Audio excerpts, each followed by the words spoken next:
Welcome to DC On Screen, a podcast about the upcoming DC properties being brought to film and television. I'm your host, David C. Robertson, and this is my co-host, Jason. Hello. Alright guys, today we are going to get into a whole bunch of, if not all of, the DC movies. I have to doubt all of.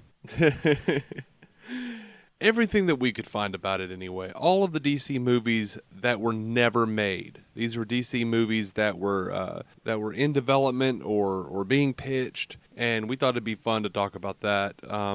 This will be 2 episodes, but first we're going to jump into some news, including some SDCC news, which is actually the Batman vs. Superman panel is happening right now. On Monday, we will come back and record a small episode about everything that dropped during the SDCC event, San Diego Comic-Con, for those of you who don't know. But we're going to jump into some news right now. First off, for San Diego Comic-Con, they released a trailer for Arrow, The Flash, and Legends of Tomorrow. It is online. There's nothing really new there. It's sort of just an amp-up trailer with bits and pieces from different comic book characters thrown into live action. Just a sizzle reel. Just kind of a sizzle reel, like a motion comic sizzle reel. Yeah, I mean, we'll wait for real news on them. We have some of that for Arrow, right? Yes, we do have some real news for Arrow. Neil McDonough is apparently going to be gaining a new alliterative name. He's going from Dum Dum Dugan over in the Marvel Cinematic Universe to Damien Dark in Arrow Season 4. I'm really excited about that. I like that actor. I like the guy. If no one recognizes his actual name, you'll know him when you see him as, that guy. You'll remember. You'll remember him. I think he's doing Justified now. I think that was what. Yeah, he's doing Justified now. Yeah. You're gonna look at the guy, and for no other reason, you're gonna go, "Oh yeah, he was a dick to Tom Cruise in Minority Report." Right. I remember him. He's a jerk. Yeah, you'll be fine. And maybe he can cast some light on who the hell this Damien Dark is. Anyway, it's an elusive title to have. So apparently, do whatever you want with it, guys. I don't care. Me either. Just make it fun. Jay Garrick has been confirmed for Flash Season 2. Yes. That is exciting. It is. Old or young, do we know? We don't know. Okay. I'll take either. Yeah, so the new Flash costume is on display for San Diego Comic-Con. There are pictures of it online. I highly suggest you go check that out. We will be putting that in the show notes. There's still an instinct I have when I see those costumes at a panel somewhere, just filling up a case. It's the same instinct I had with the Wonder Woman outfit. Like, why isn't someone using that right now? What is it doing sitting here? Why did someone have the day off? And I realized this. I had to think about it, but no. It's the instinct is that some part of my little tiny head thinks that's a real person's costume and that they're not out fighting crime somewhere. I know. It really is a that instinct. Well, they are. They're there. They're not using their costume, but they are at San Diego Comic-Con fighting the crime of bad marketing. Right. So no, it's just my suspension of disbelief just is taking over for that minute. I don't know. Well, this is fun. Do you remember Cameron Monaghan, the guy that played Jerome in season 1 of Gotham? Mm-hmm. He Instagrammed a photo of him standing in one of the lineup. What do you call those things? Like the photo where the criminals take the pictures. What do you call those? Oh, mugshots. Mugshot. There you go. That's what I was looking for. Yeah, we're back. me neurons weren't banging together. Neurons bang. Go. He Instagrammed a photo of himself in white makeup with the lipstick. Wow. Just a tease, but he's standing. It's like a mugshot situation. Was this a personal enterprise, or was this on a set somewhere? It looked like a set somewhere, man. I mean, especially since they have been. If I were him, I would probably just be putting on the white makeup and at home. I would be too excited to wait for actual set time. Actually, I think we've both done that. I don't recall it, but I would believe it.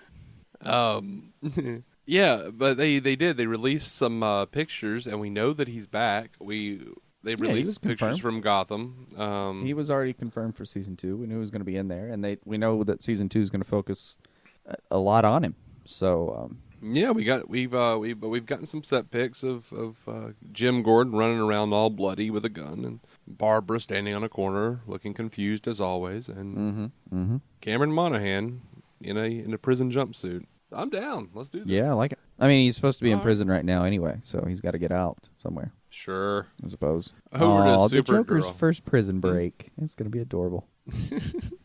Over to Supergirl. Apparently, they are in talks with Laura Vandervoort, who played Supergirl on Smallville, and they're trying to work out some kind of cameo role. We don't have any real information on that, but I think it's interesting. Laura Vandervoort actually wants to be on Supergirl and wants to play some part. She'll be the second former Supergirl to show up on the show, because Helen Slater from the original Supergirl movie in 1984 is apparently going to show up at some point. Right. If they do too much of that, it's going to be a problem for me. I'm already going to have enough trouble ignoring Dean Cain. I never have trouble ignoring Dean Cain. I got some big news for you, the Bill Pullman buddy. of Superman. Who's that guy, right? No, that guy? Yeah. I've got some really big news for you. Okay, shoot.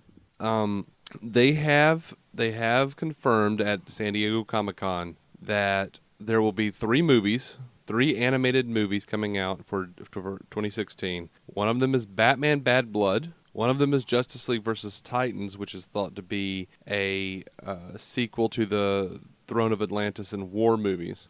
And they're doing The Killing Joke. Oh, that's got to make you happy. They're doing The Killing Joke, man. That's got to make you happy. I'm not necessarily disappointed with the other ones, but man. And there are a lot of times where these are fun little movies you could sit down with your kid and watch. You'd both probably enjoy it a little bit. I don't think that's going to be one of those. Yeah, me it's either. It's the freaking Killing Joke. I mean, I'm excited because there's a possibility now. Mark Hamill said he would come out of retirement and play the Joker again if they ever did The Killing Joke. Right. He was very specific about it too. That he liked the retirement gig, but man, what a role! Oh, and it would be fantastic. Now, I'd love to see.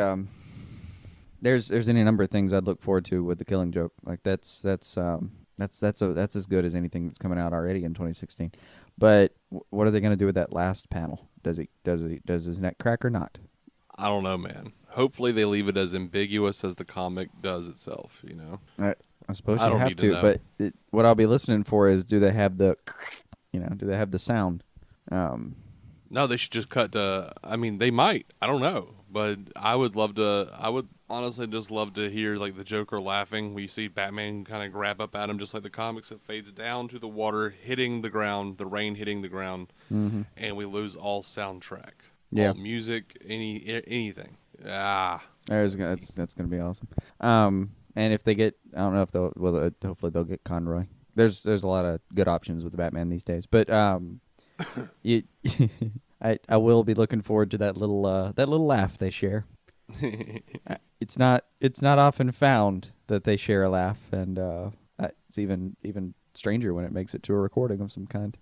All right, I could drone on about how amazing that's going to be for a while, but it would all be just being me internally reviewing the pages of that book. Right. And daydreaming. All right. Now, there are some websites out there who are live streaming the Batman vs. Superman and Suicide Squad event that's happening right now. I'm actually having trouble keeping up with it, honestly. We'll come back for anything we don't have Monday. Yeah. So at the San Diego Comic-Con right now, they have shown so far a bunch of footage from Suicide Squad. Deadshot firing his gun, Killer Croc strapped to a bed, Batman and Superman staring each other down from Batman v Superman. They've shown a Suicide Squad logo, a Wonder Woman logo, Justice League 1 and 2 logos, the Flash logo, Aquaman logo, and a bunch of concept art, a Cyborg logo and concept art from that, and a Green Lantern Corps logo. Green Lantern Corps, I might stress. So, oh dear Lord, we. So there will be Lantern Eye at this during these movies. It does appear that there will be multiple Green Lanterns floating about. Apparently, there's some footage of Superman and Batman charging each other. David Ayers spouting platitudes. Apparently, he says it's all about the source material. Well, that's fine. Yeah, right. Yeah. Okay. That's a fine thing. Again, yeah. Oh, what? Here, this is good versus evil shit, he says. Or no, sorry. This good versus evil shit is played out. Get ready for bad versus evil. Okay. Okay. Apparently, I'm gonna roll with that. There's a clip of Amanda Waller introducing the Suicide Squad. She says, "I put him in a hole and threw away the hole." Wow. Waller's ideal form of punishment for most criminals would be to throw them into the sun. Yeah. Okay. All right. I'm excited again. They said they've got Harley Quinn in a weird cage prison doing acrobatics. Harley Quinn popping gum like nobody's business, they say. This is all over at Heroic Universe, by the way.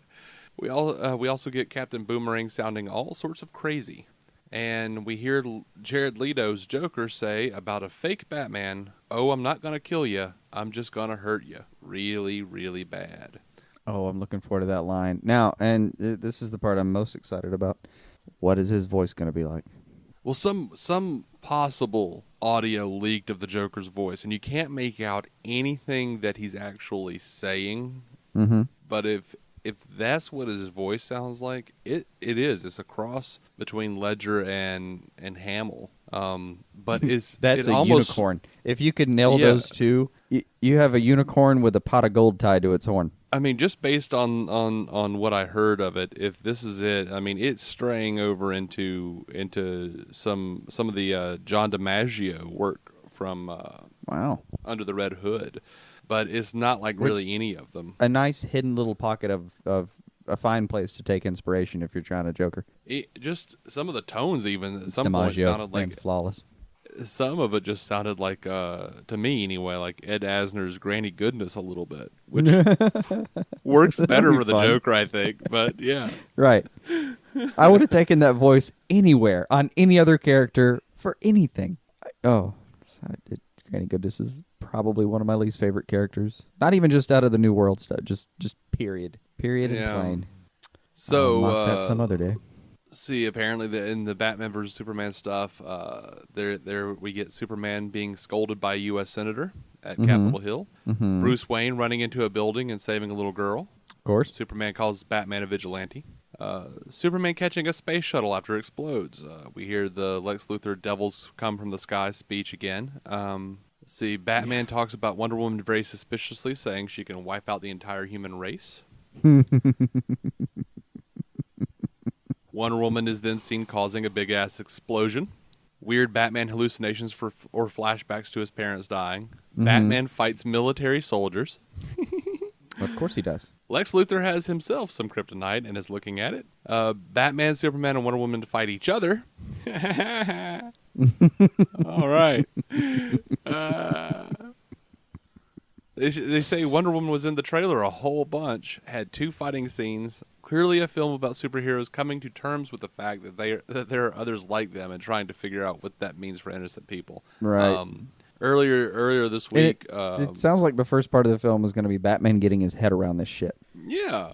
Earlier this week, Affleck said that Bruce, like one of the buildings that got destroyed in Man of Steel was a Wayne Industries building, and he knew people who died.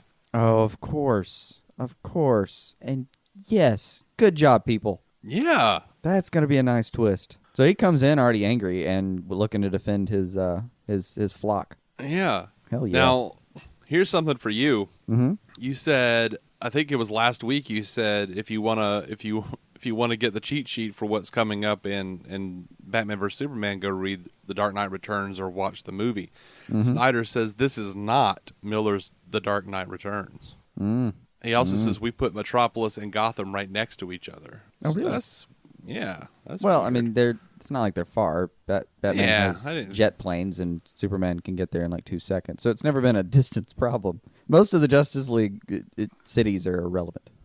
I haven't thought about the geography too much. No, this is fun. And they're basically Jersey and New York anyway, so they're about a 45-minute commute with traffic. This is fun. Apparently, Christian Bale advised Ben Affleck, make sure you can piss in that suit. That is some real shit right there. Yeah.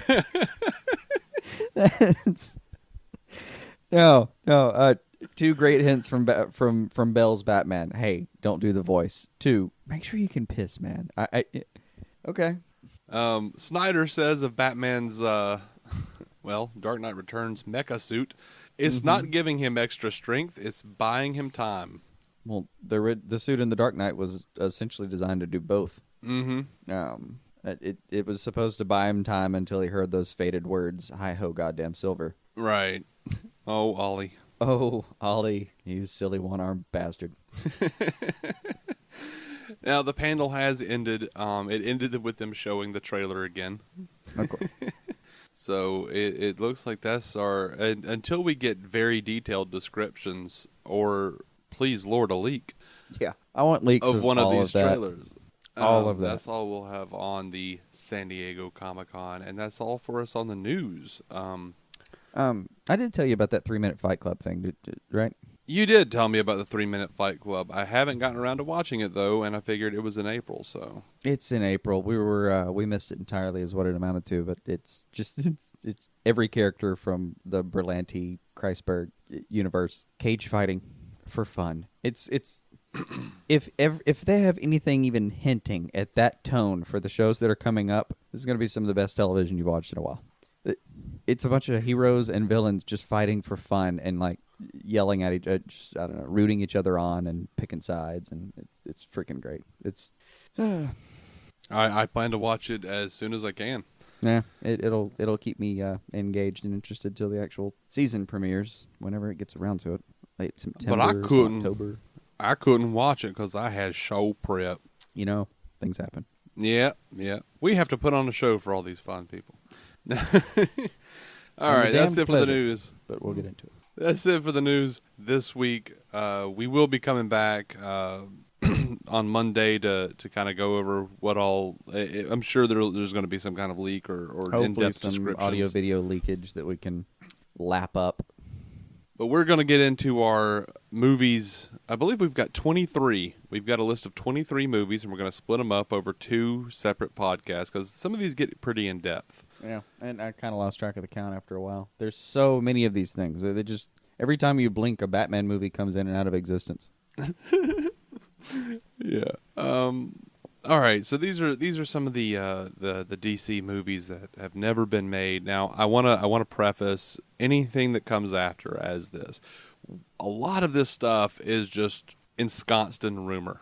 Mm-hmm. So not everything we say is going to be 100% accurate because I've done the research and apparently no one is ever accurate. Comment sections are full of people complaining that like, oh, well, you said this or this, but this is different, and that's not true. And I'm like, yeah, but you read a different article that says a different thing, and I've heard some of the producers involved with some of these things, and they all contradict each other. So keep in mind that certain things you're never going to be happy with anything. They're not. Trying to find a good common, a clear cut thread of reality, trying to do any of that with any of these movies, no. You look up whether eggs are good for you on the internet or whether you should freeze tomatoes, or it's the same kind of anarchy. Right. It'll never be solved. Now, some of this doesn't actually even involve Warner Brothers because some of this goes back a bit. But this does actually have to do with Warner Brothers. When did Warner Brothers get involved? What was that year? Well, Warner Brothers. I don't know the year because it's not all together. It's not. It didn't happen at once. Like Warner Brothers would have one property and then they would grab up another property, and then at some point they wound up buying DC. Mm-hmm. So then, of course, from then on it was fine.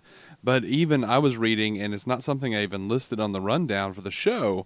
Because there was just nothing about it. There was a Shazam movie that was in the works in the very early 2000s. They were talking about doing that. I should say for the first time, they were talking to The Rock about being Black Adam. And then they were going to do that, and Warner Brothers hurry up and grab that property up, and it was going to be done for New Line anyway. And then they wound up buying New Line. So, I mean, the world of movie production is always fluid. Right. All right, let's jump into the Ivan Reitman, Bill Murray movie, The Batman, 1983. This is it. Losing this movie was either the greatest thing that has ever happened to mankind or the greatest tragedy of the 20th century. Right. I mean, it was written either one of those and nothing in between. It was written by Tom Mankiewicz. This is the guy that went and this is the dude that wrote Superman 1 and 2, the Chris Reeve movies. He has street cred. He does have street cred, especially during that time. There is a link to an article. It's not an article. It's a transcript of a Starlog magazine interview that Tom Mankiewicz did, and this is early on. He'd written the script. I've also got a link to that script that has been leaked online. All of that'll be up on the page. Like a bunch of these links are going to be there if anyone wants to check out our citations and whatnot. Right, we've got a fair amount of dutifully posted things for us. There are a lot of scripts that are actually floating around online. I mean, if you're just plain bored and actually remember how to read real sheets of paper, yeah. Scripts are out there. I mean, I might go back and read some of these things just to get a full view of what's happening. There's a couple I'm going to dig into. But yeah, like in the Starlog interview, Mankiewicz is saying that he would rather it be an unknown be cast as Batman. He wanted Peter O'Toole as the Penguin. He wanted, gosh, I just blanked completely. And that's how forgettable that cast was. Peter O'Toole, I've heard rumors, though, that Peter O'Toole was actually being considered for the Joker as well. And that would have been amazing. Yeah. But, yeah, Bill Murray, Ivan Reitman directing, Bill Murray in a Batman movie. Like, Ivan Reitman, Bill Murray, Batman. Fuck you, take my money. Yeah. Yeah. We're done there. And apparently they wanted David Niven as Alfred and William Holden as Commissioner Gordon. And there was apparently some talks that David Bowie might play the Joker. I would have given anything for like pre-Labyrinth or even around Labyrinth era Bowie to do a take on the Joker. That would have been phenomenal. But in the Starlog interview, Mankiewicz said he wanted Jack Nicholson as the Joker. It's not like that would hurt anyone's feelings, but damn. Well, no, I mean we've seen that, and yeah, basically everyone who's ever seen The Shining wanted him to be the Joker. Yeah, I don't think the chronology of that seems pretty easy. Not me, man. I wanted him to play Robin. Right. I had Calendar Man picked out. Let's do it. Speaking of Robin, apparently Eddie Murphy and Michael J. Fox were both being considered for the role of Robin. And that is where this train starts to derail. Eddie Murphy, yes. Up there with Michael J. Right Fox. Wait. Eddie Murphy, yes. Michael J. Fox. Okay, maybe Michael J. Fox. Maybe. Wait, Bill Murray is Batman? Bill Murray is Batman and Michael J. Fox is Robin? See, you better believe I'm there. I know, I'm watching it. But I think that's why the movie never made it. They got tired of trying to figure out the tone. Because imagine you're telling a writer that, hey, we're going to write a serious Batman movie. Reitman's going to direct, and somebody's already going, okay, all right, Meatballs, Ghostbusters, cool. No, he's going to direct a serious movie. Oh, okay, we're doing a serious movie. Okay, well, who do you have for Batman? Bill Murray. Okay, who's Robin? Michael J. Fox. Oh, okay. No, we want you to write a serious movie now. And then someone goes home and tries as hard as they can to sit down and write a deliberate, dramatic movie starring Bill Murray, and they can't do it. Well, Mankiewicz said in the interview, which again was very early in any of these talks. How do you not put a joke in his mouth? Mankiewicz, well, I mean, we're looking at Mankiewicz who wrote Superman. I mean, Otis Berg, the Gene Hackman, Midwestern huckster Luther. I mean, there's room for jokes, but he was saying he wanted it to be very dark, and he wanted Batman to be very frightening. He even described in the interview he describes Batman's gaze as hypnotic, like God, what's his name? Dude from Death Wish. He just wanted him to just be frightening, like you crap yourself just looking at him. Now that is how the Bat is supposed to be designed. That's the whole point of Year One, right? Is they're not afraid of me yet. And if anything is to be taken as source material, it's gonna be Year One, now, right? To be clear, it's rumored that there were 9 separate rewrites by 9 different writers. I believe that. We live in a world where the Flintstones, I believe, had 190 or 160 different rewrites. Yeah. 9 isn't even a very large number for rewrites or writers. Like 3 out of every 4 scripts apparently have to go into arbitration because no one can figure out who wrote it by the end of it. Now we'll end out this one with a quote from Bill Murray. I would have been a fine Batman. You know, there have been a number of Batmen. I like them. I thought Mike Keaton did a great job as Batman. It's a great role. Yeah. That was Bill Murray on being offered the part of Batman.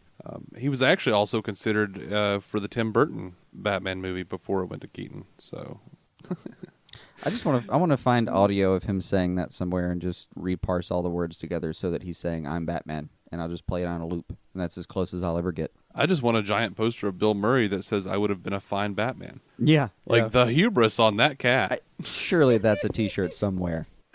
Surely that's a t-shirt. If not, someone please make the t-shirt. We'll buy it. I might, you know what? I think I might actually make that t-shirt. I might make that t-shirt. We're branching out into merchandising. I'll put up notes in the show links. Oh God. I'll put up links in the show notes of my I would have been a fine Batman Bill Murray t-shirt. Mm-hmm. I mean, Bill Murray had the chops too. Don't let him fool you. Don't let him fool you. He can do dark and scary when he feels like it. If he wasn't such a good vocal actor, if you just watch some of his films on mute, he can look scary. He can. He's downright scary in the Speech in Stripes. If you watch that on mute and don't realize that he's being incredibly fucking funny, it looks like he's intimidated, that he's breaking up a fight because he's the manliest man in the room and then intimidated everyone into obedience. Yeah, by the end of it, it looks like a Nazi training camp. And all it is him talking. I am always on board a tried and true known comedian being given a very serious role. Because if they can nail comedy, they can nail anything. And comedy's hard. It's harder. It's harder to go back. If you're already funny and I have to accept you as being, serious, I'm not going to get a laugh out of you. That's harder to do than if you were already a dark guy. Well, a laugh is a knee-jerk reaction. It even helps if I can't see it coming. Plus, generally, the kind of people who become comedians, I say this as a person who has a bunch of comedy videos online, and generally, you have lived a life of shielding yourself emotionally through laughter. Mm-hmm. Like you have been pouring yourself into, make them laugh at you before, or make them laugh with you before they laugh at you, and laugh at yourself before they can laugh at you, and let's find all the dark, terrible things that I hate about the world and make fun of them. Right. This is one of the reasons I've always loved the Joker as much, is he's a perfect example of. Yeah, I was just thinking. Until just this moment, I didn't realize how close I was to being the Joker, but here we are. All it takes is one bad day. You wouldn't fit in his suit. It'd be like a Joker Penguin kind of mishmash. Well, I mean, I'm not like the Penguin Man. I mean, come on.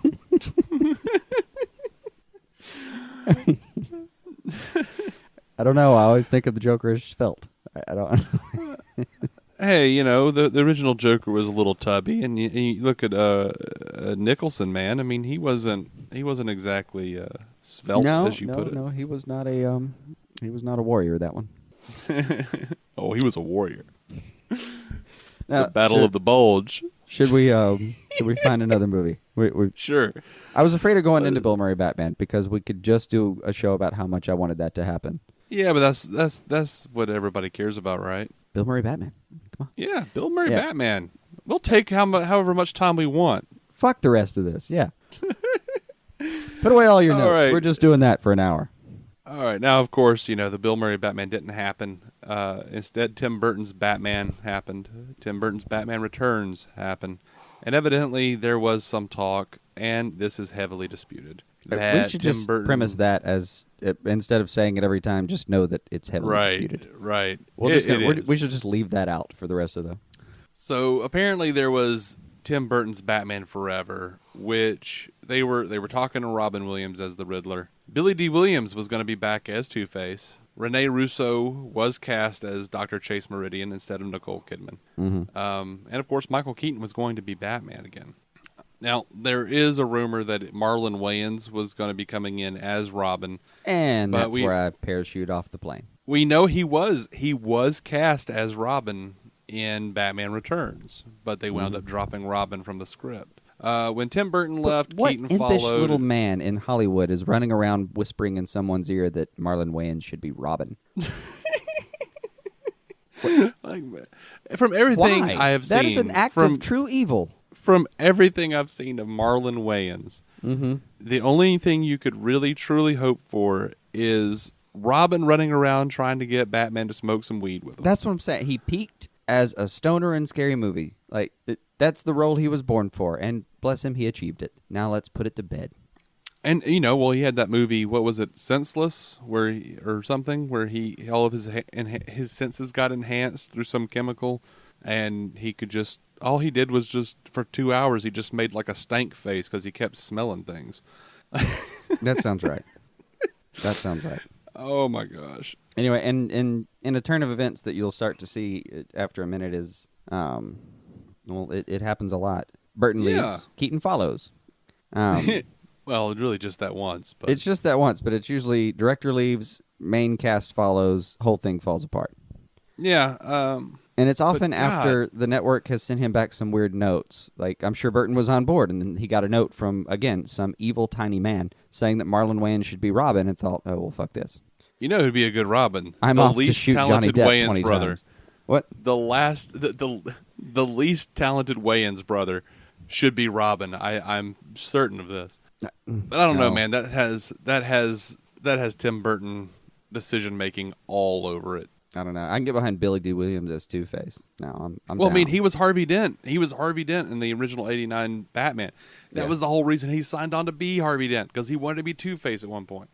That's why you do it, right? Yeah, I'm sure D'Agosto didn't care to just do a Harvey Dent that never turned into Two-Face. Right? He's on that show right now because someone promised him that eventually he could get into makeup. Yeah. And you know what they should do? They should do this because Schumacher came in, recast pretty much everyone. Yeah. There was never a script for Tim Burton's Batman, but you know what would be kind of cool if in Gotham they just like they did in the movies, they just all of a sudden Harvey Dent goes from being white little Nick D'Agosto and then becomes Billy D. Williams. No explanation. Why? That's right up there. That weird, tiny, evil man who keeps suggesting Marlon Wayans as Robin is standing behind you right now, isn't he? It's retribution for the Two-Face we lost. What spirit is it? Like, go find some sage and burn it in your home and get rid of this evil spirit. All right, on to Tim Burton's Catwoman now. If you'll remember virgin hair. Burn it. Okay. Yeah, the final shot of Batman Returns was Catwoman, showing up. Or like that was her last scene, therefore indicating that she was going to be back.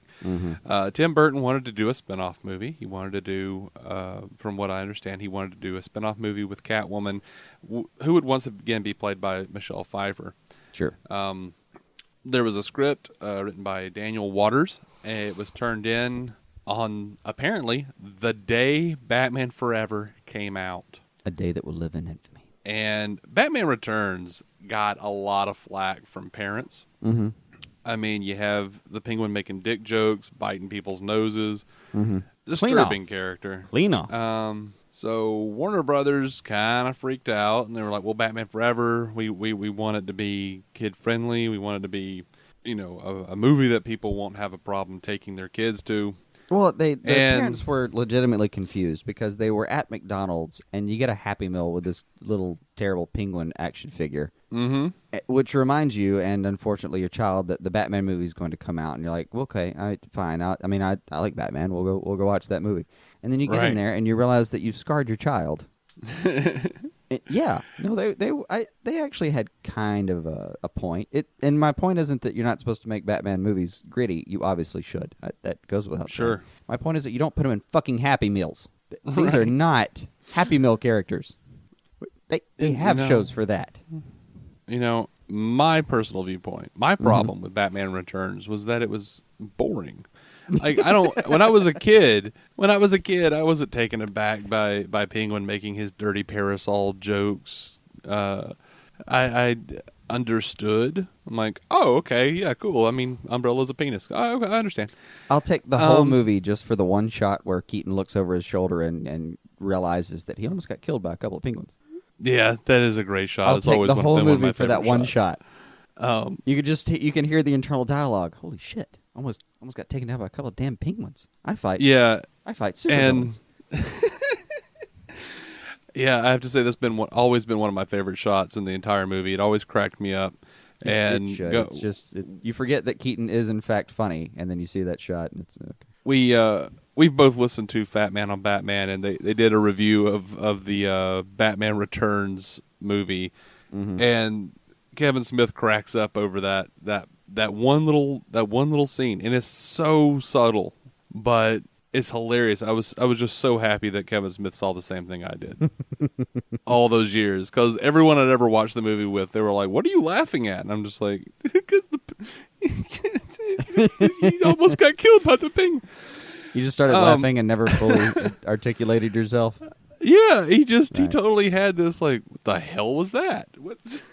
Are you serious? Throwing penguins at me. Damn it. A penguin just shot a literal penguin just shot a rocket at me. I donate to like 20 environmentalist actions. Penguins are trying to kill me. I just drove upside down in a tunnel. All right, we should try to move on. So obviously what happened though with that was Batman Forever was a big hit. They wanted to go more family friendly. The road to Batman and Robin unfortunately was well into being paved, and Catwoman wound up in development hell for a few years, and then wound up being rewritten a number of times, and eventually dying as Halle Berry. Yeah, but Ashley Judd was going to play her at one point. I actually wouldn't have. It wasn't like Halle Berry playing her was a problem for me. That's fine. Just make a fucking decent movie. No, you know what? Halle Berry is a terrible choice. And I say that because Halle Berry is a terrible actress. I don't care. I don't care that she has an award on her shelf. Everything I've seen her in, she has sucked. Yeah, I mean, I was forced to watch a couple of scenes of Gothica. Actually, no, I did watch Gothica, and I wanted to kill myself. The X-Men, Storm is easily the worst part of those movies. I actually agree. I don't know. She wasn't even the worst part of that film, I guess is my point. Right. I don't think she could have. I don't think she didn't have the chops to play Catwoman. It's not that intensely of a. It's not that intense of a character. It's not like she's really not that intense of a background. Like the biggest, the most complex story that she's got even is out of Long Halloween, where she's possibly one of the major mob boss's daughter. And then, then the list gets pretty short. Well, I mean, she was a hooker. That's pretty. I mean, she was a street savvy hooker, man. I mean, well, yeah, that really does. That takes some acting chops to get right. I don't know. To actually play that well, but without a... Anyway. We've lost more time on Catwoman than anyone has in years already. No. So anyway, Batman and Robin came out. Huge critical failure. Huge monetary failure. But Schumacher wanted to make it right again. And I should say that Schumacher did. He was fully responsible for those damn bat nipples. And even he has said that he will be haunted until the end of his days with those bat nipples. He says it will probably even be on his gravestone.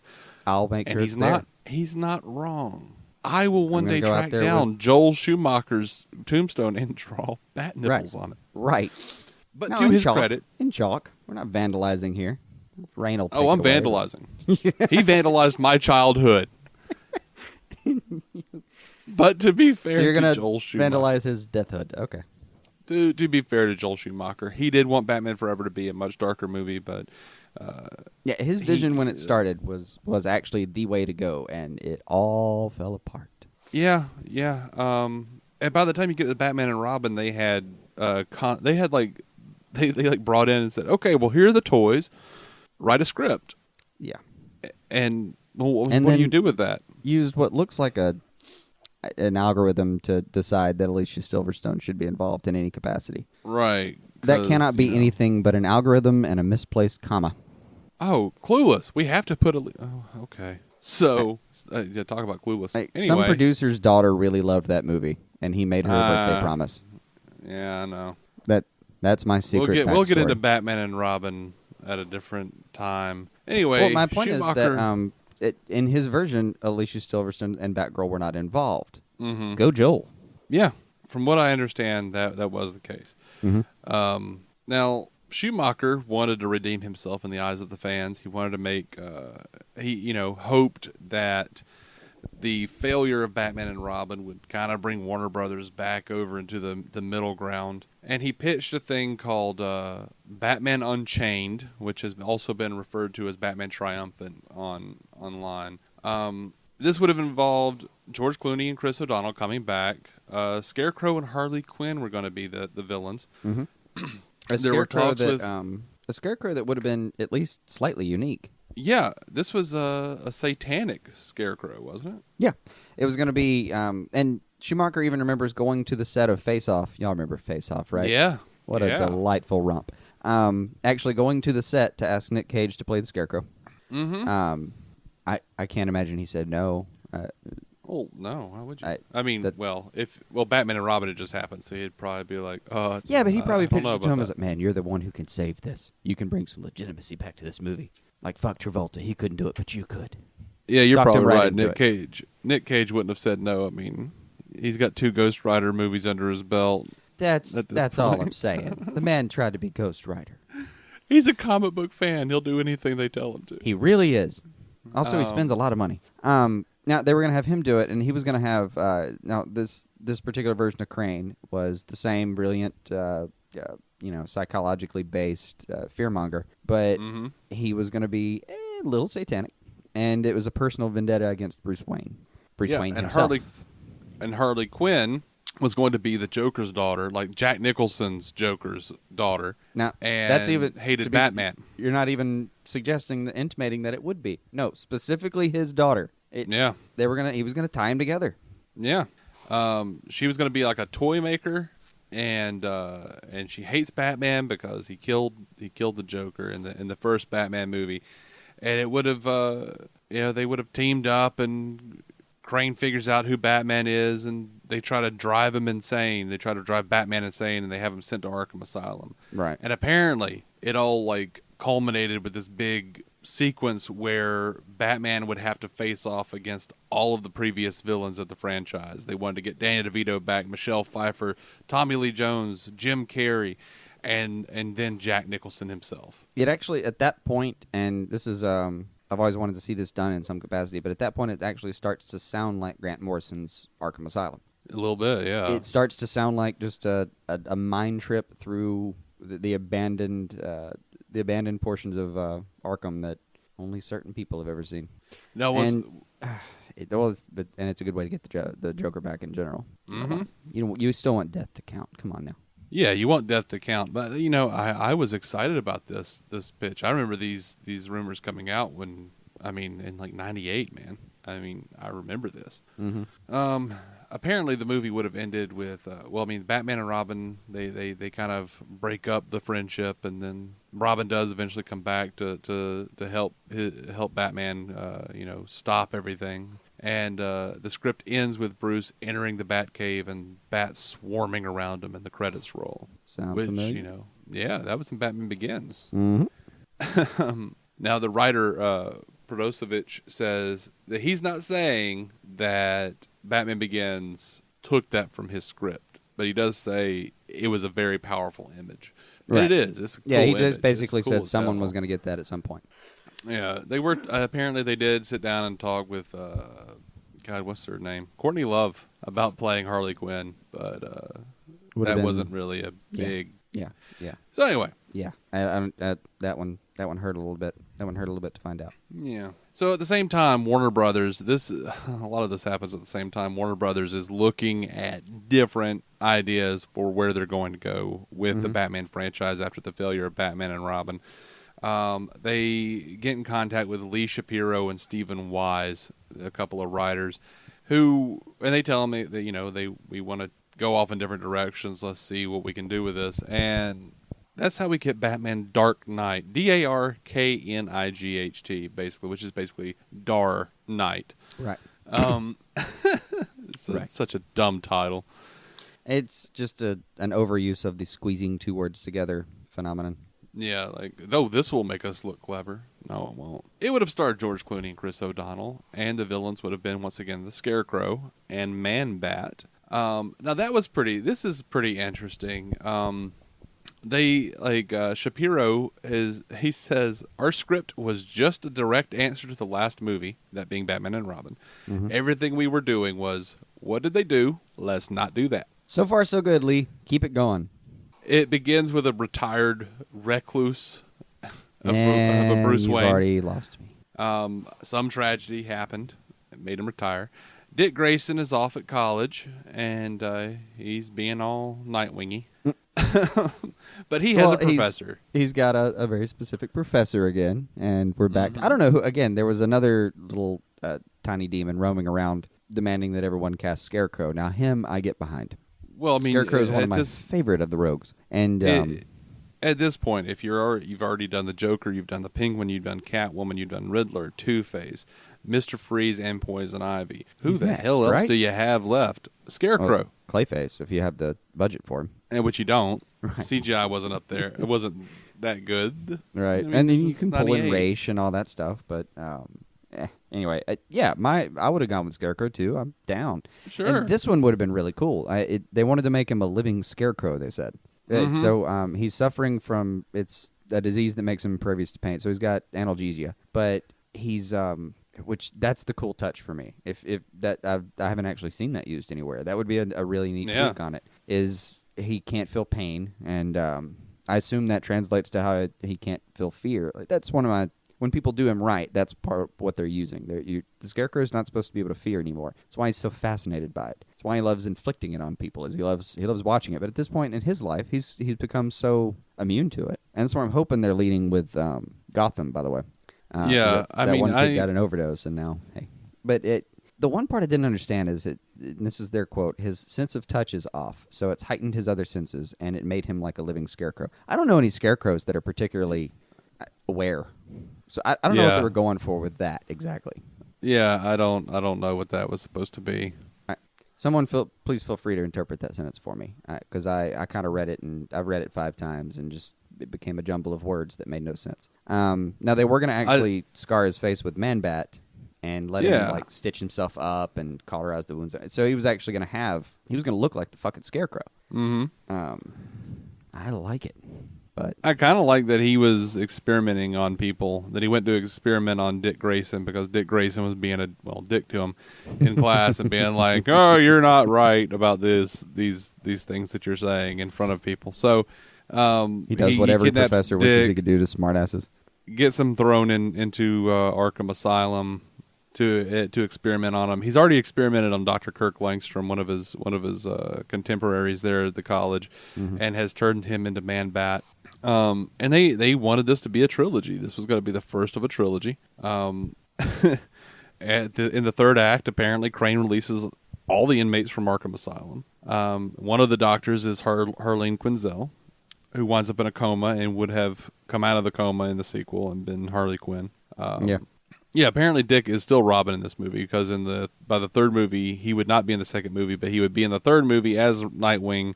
Right. And would come to help Batman fight Killer Croc and Clayface. So apparently they were planning on Clayface. Yeah, I don't think Batman needs help with Killer Croc and Clayface. Yeah, right. What? Find somebody else. Find somebody bigger. This is where you need a Raish.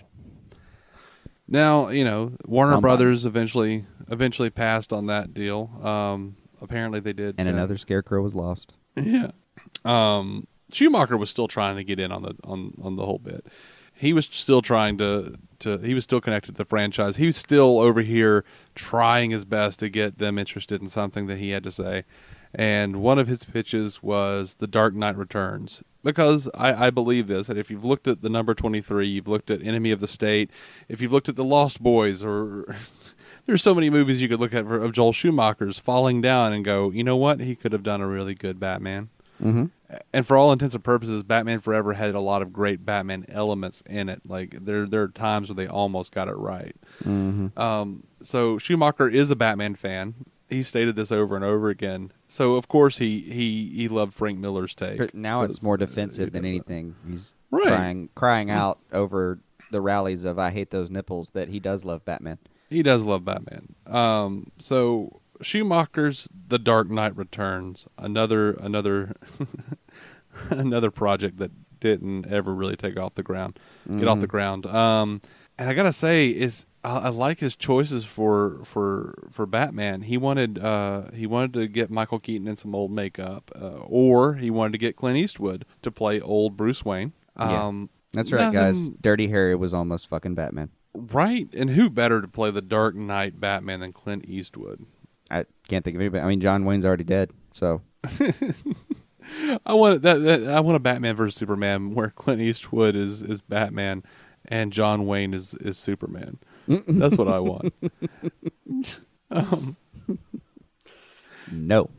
So when they said no to that, Schumacher tried to do a Batman Year One, but they just kind of ignored him and shuffled him off into the darkness, into the into the neon highlighted darkness.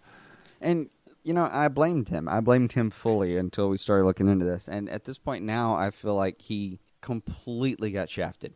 Yeah, I mean, he wanted to make a good movie, and they kept sending him these terrible, terrible notes. And he had to make the movie they paid him to make at the end of the day, because that is how this shit works. So yeah, I mean, like I said, it wasn't even notes. It was like, here are the action figures, build it around it. Like they've said that, like they base their costume designs on the action figures, right? Which is you get what you put into it. If you put into a bunch of toys, you come out with a bunch of cartoon terrible figures. There's actually terrible, and they attached his name to it and made it like Joel Schumacher's Batman and Robin, or Batman and Forever and everything. Right. And yeah, when it all failed, they went, well, it was his fault. No, he's sitting here trying to pitch good ideas, and he's going deep track too. At this point, he's getting desperate. Going, look, Dark Knight Returns, Year One, we can do these. No, and there are anecdotes on the special features for Batman and Robin where there's a particularly damning anecdote where someone says that Schumacher would walk around and say, "Remember, everyone, we're making a cartoon." But within the context of Schumacher's complaints, it almost sounds like he was saying it sarcastically. Yeah, I'm starting to kind of believe that he was really going, "Remember, everyone, we're making a cartoon." Yeah. Like he really had just finished reading the memos sent down from the previous day's dailies and just gawked at them and thought, what the fuck am I doing with my life? They're going to make me ruin Batman. Do you know how hard it is to ruin Batman? But they're going to make me do it. It's a all right, man. so yeah, it's about this point that Warner Brothers finally just laid down the gauntlet. Not all of those things were coming about at the same time, right. Roughly the same time. And then Warner Brothers throws down the gauntlet and says, we want to reboot. We don't want to continue this Keaton through Clooney thread. Mm-hmm. And they grab Frank Miller. Apparently they at least listened to Schumacher's notes on which books they should go pick up. Yeah, well, if you have half a brain, you're already kind of thinking that way anyway. I'm not willing to trust that they have half a brain. Yeah, well, I think that's fair. It's probably fair. I mean, I'm not going to implicitly trust that these people were using both sides of their brain. I'm just not going to do that. It does. It seems like some executive somewhere pointed at a lower tier of executives and said, go to a comic book shop. And they all went, and they're like, I know. I know.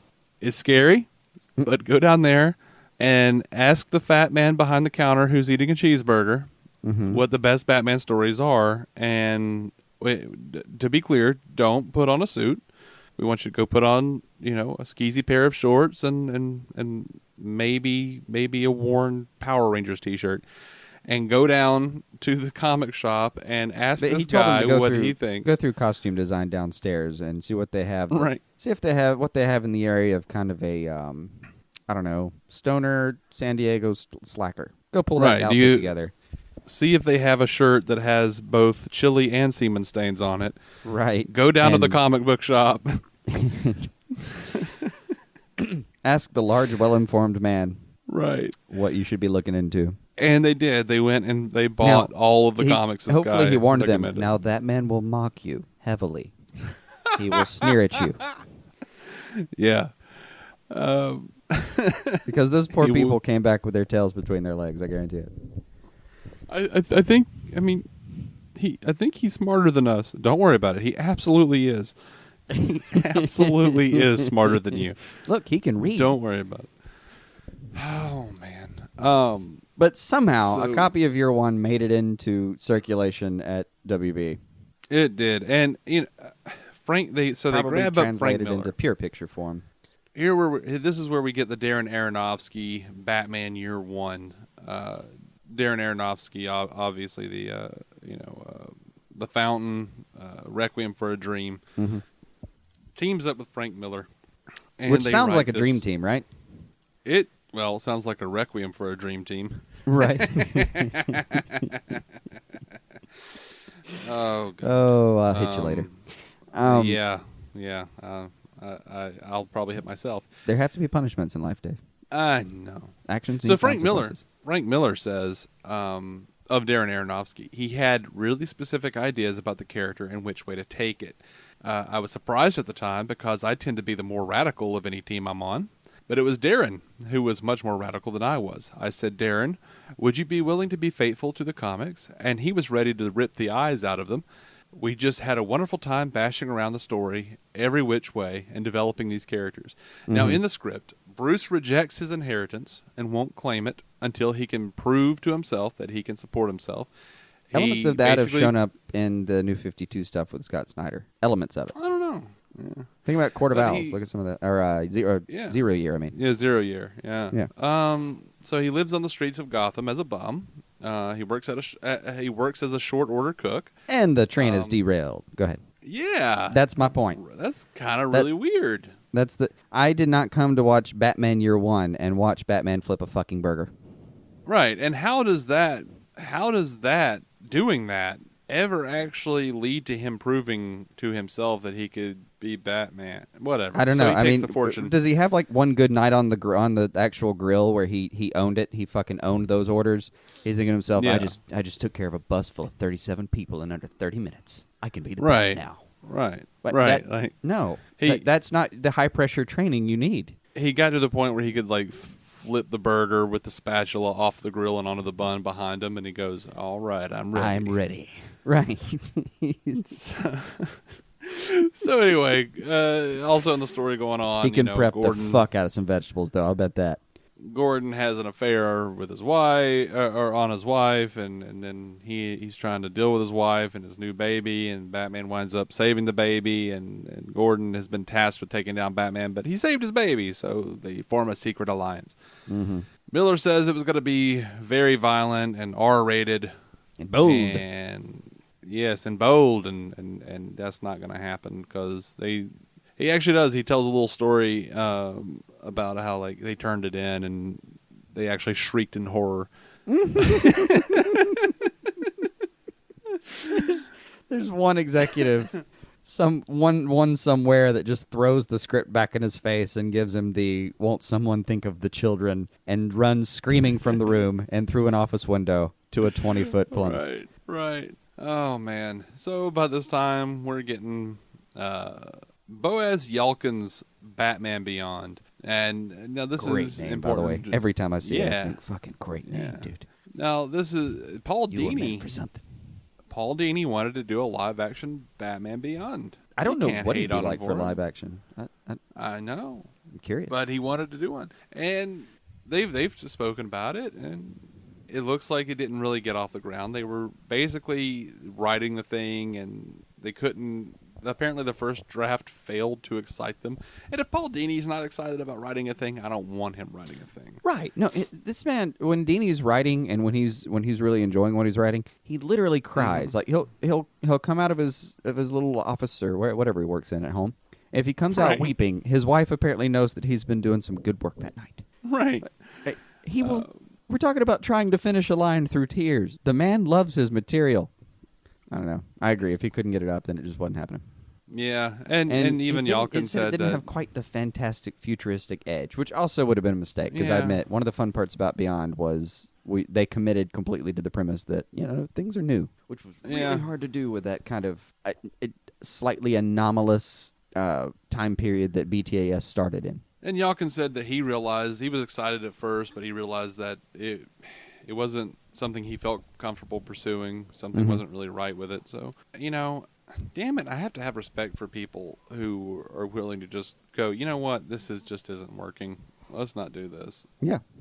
subject people to this. There are people we can trust somewhat implicitly on that, like Paul Dini, or, as a for instance, and to move on, Joss Whedon. Indeed. Joss Whedon, the man with the golden touch recently. Mm-hmm. Avengers, Age of Ultron. This is the man who did Buffy and Serenity. Mm-hmm. Don't forget Firefly. And Firefly, yeah. Of course. This is a man who got a crack at writing a Batman movie. Mm-hmm. So he's already living the dream.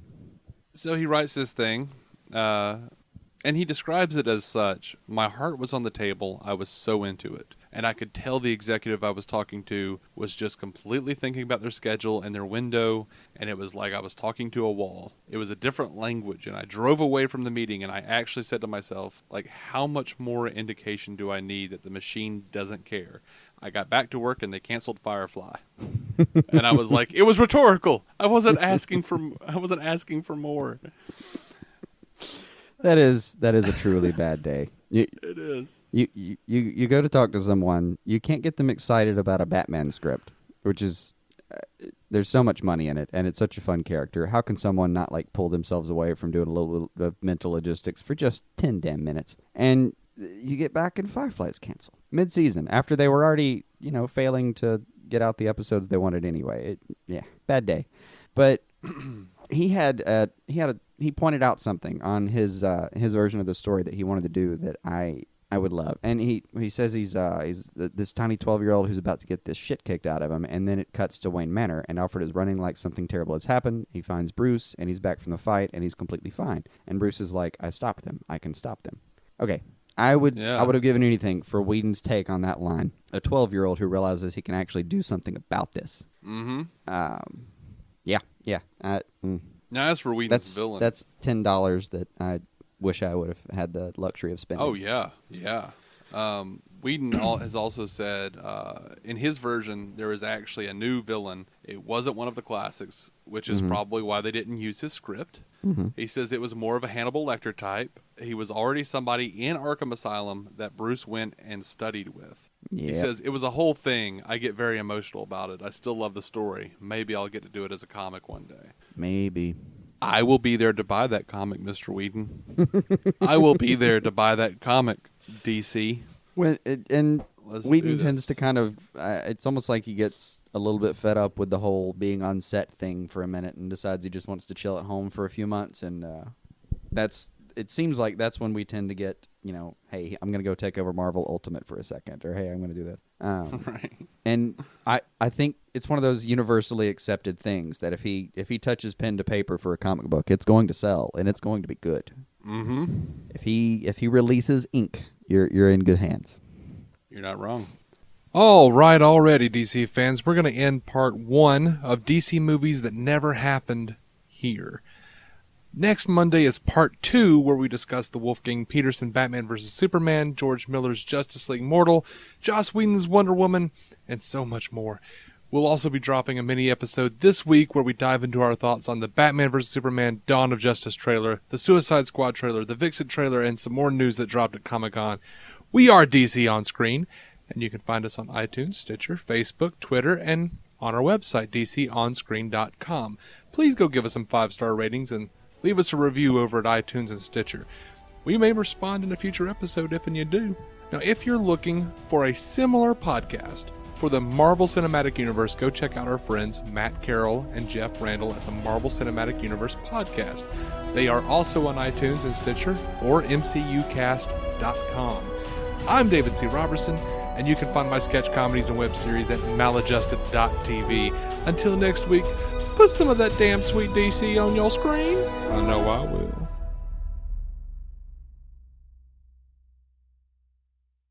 With Lucky Land Slots, you can get lucky just about anywhere. Dearly beloved, we are gathered here today to... Has anyone seen the bride and groom? Sorry, we're here. We were getting lucky in the limo and we lost track of time. No, Lucky Land Casino, with cash prizes that add up quicker than a guest registry. In that case, I pronounce you lucky. Play for free at LuckyLandSlots.com. Daily bonuses are waiting. No purchase necessary. Void where prohibited by law. 18+. Terms and conditions apply. See website for details. Are you struggling to lose weight and keep it off? Tired of wasting time and money on starvation diets that lead to more frustration and stress? If there was a weight loss solution that could actually work for you, would you try it? Then head to Golo.com. I'm Steve. I lost 138 pounds in 9 months on Golo. I'm Amber. I've lost 128 pounds with Golo. If you're ready to take back control of your life, head to Golo.com now and see how Golo can work for you. That's Golo.com. My sleep is way better. My inflammation has gone way down. Golo saved my life. I was way overweight. That's what sent me down the path. I wanted to make sure and live for my kid. I have literally tried everything. I was on the verge of getting gastric bypass surgery, and I saw the Golo commercial, and it was the last thing I tried because it worked. Join over 2 million people who found a better way to lose weight with Golo. Your healthier and happier life begins at Golo.com. That's Golo.com. Again, Golo.com.